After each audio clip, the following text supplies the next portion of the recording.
Indonesia adalah negeri yang kaya. Tanahnya subur,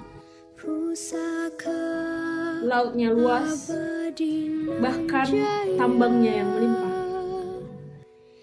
Namun, satu pertanyaannya, mengapa masyarakat Indonesia masih miskin?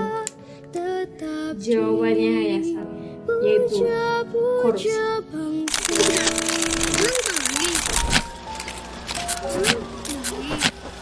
KPK menetapkan Menteri Sosial Juliari Batubara dan 2 pejabat pembuat komitmen di Kemensos serta 2 pihak swasta sebagai tersangka kasus dugaan korupsi dana bantuan sosial COVID-19.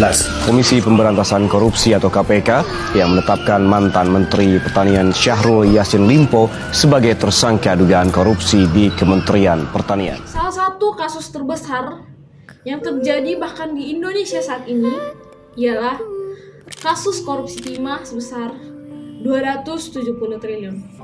Saat ini kami mengajak teman-teman semua supaya kita menggali lebih dalam lagi tentang skandal ini.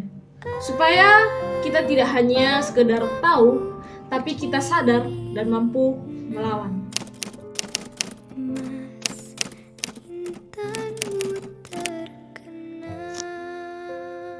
Korupsi itu tindakan penyalahgunaan kekuasaan untuk kepentingan pribadi, bisa dalam bentuk suap, penggelapan, gratifikasi, atau manipulasi anggaran.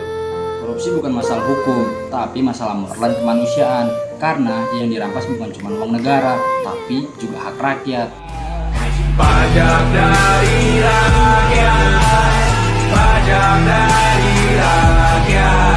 Siapa berani memakai uang pajak dari rakyat atas nama rakyat, atas nama rakyat. Siapa berani terang berbohong atas nama rakyat. Masih dipeluk setan, alergi peradaban, alergi. Sorotan berikutnya, Saudara, Harvey Muiz divonis 6 tahun 6 bulan penjara dalam kasus korupsi timah yang merugikan negara 300 triliun rupiah. Kasus ini terungkap pada tahun 2024. Di Bangka Belitung ada tambang timah ilegal yang dibiarkan berjalan selama bertahun-tahun. Oknum pejabat, pengusaha, dan aparat bekerja sama. Mereka memanipulasi izin tambang dan menjual hasil timah ke luar negeri tanpa laporan. Nilai kerugiannya 270 triliun rupiah. Gila nggak sih?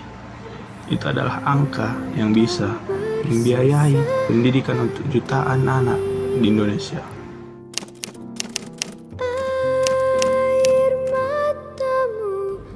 Korupsi timah bukan hanya menghancurkan negara, tapi juga menghancurkan masyarakat lokal. Yang pertama, lingkungan rusak. Yang kedua, laut tercemar. Yang ketiga, nelayan kehilangan mata pencaharian. Bukan cuma alam, tapi dana kehidupan rakyat. Dana yang seharusnya dipakai untuk kesehatan dan pendidikan malah lenyap.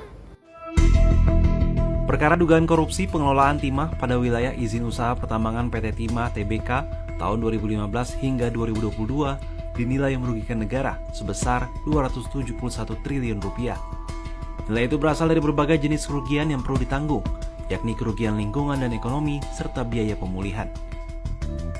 Kejaksaan Agung selaku penyidik sudah menetapkan 16 tersangka baik dari pihak swasta maupun PT Timah. Kasus timah ini turut menyeret nama-nama populer seperti suami dari aktris Sandra Dewi, Harvey Muiz, dan Helena Lim, perempuan yang dikenal sebagai Crazy Rich Pantai Indah Kapuk. Salah satu saksi ahli penyidik, akademisi dari Fakultas Kehutanan dan Lingkungan IPB University, Bambang Hero Saharjo, menyebut kasus timah sepanjang 2015 hingga 2022 telah menyebabkan kerugian 271 triliun rupiah. Jumlah itu terdiri dari kerugian lingkungan 157,83 triliun rupiah, kerugian ekonomi lingkungan 60,27 triliun rupiah, dan biaya pemulihan lingkungan 5,25 triliun rupiah. Selain itu ada pula kerugian di luar kawasan hutan sekitar 47,7 triliun rupiah. Penghitungan kerugian dilakukan sesuai Peraturan Menteri Lingkungan Hidup dan Kehutanan Nomor 7 Tahun 2014 tentang kerugian lingkungan hidup akibat pencemaran, dan atau kerusakan lingkungan hidup. Sementara itu data berupa letak, luas, hingga koordinat dari lokasi tambang milik perusahaan didapatkan saksi ahli dari penyidik. Dengan bekal itu, tim ahli merekonstruksi kejadian pada tahun 2015 hingga 2022 menggunakan bantuan citra satelit untuk memantau luas bukaan tambang serta arah pergerakan lokasi tambang. Sejauh ini penyidik Kejagung telah memeriksa 172 orang saksi untuk mendalami kasus dugaan korupsi pengelolaan timah tambang milik PT Timah tahun 2015 hingga 2022. Penyidik sudah menetapkan 15 orang tersangka dugaan korupsi serta 1 orang tersangka kasus perintangan penyidikan. Indonesia mempunyai Undang-Undang Nomor 31 Tahun 1999 tentang tindakan pidana korupsi. Tetapi dalam praktiknya tindakan pidana korupsi sangat lemah atau seringkali lalai terhadap koruptor-koruptor yang ada di Indonesia. Misalnya, banyak koruptor yang hidup mewah di dalam sel dan banyaknya hukuman-hukuman yang ringan kepada koruptor.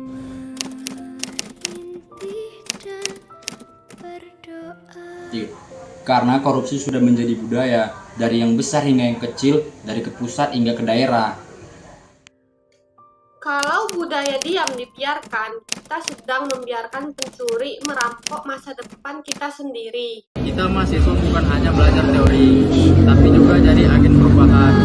Kita bisa mulai dari hal-hal kecil, seperti tidak menyontek, tidak suap, dan jujur saat ujian.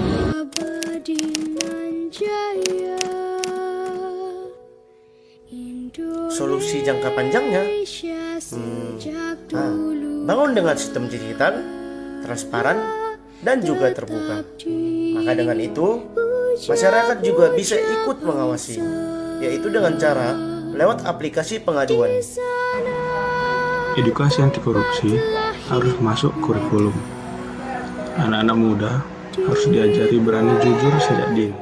Bangsa besar kan yang kaya sumber daya, tapi yang jujur dan adil. Jangan diam, karena diam artinya setuju. Ayo kawal negeri ini dari ruang kelas sampai istana. Masa depan kita tergantung pada keberanian kita melawan korupsi.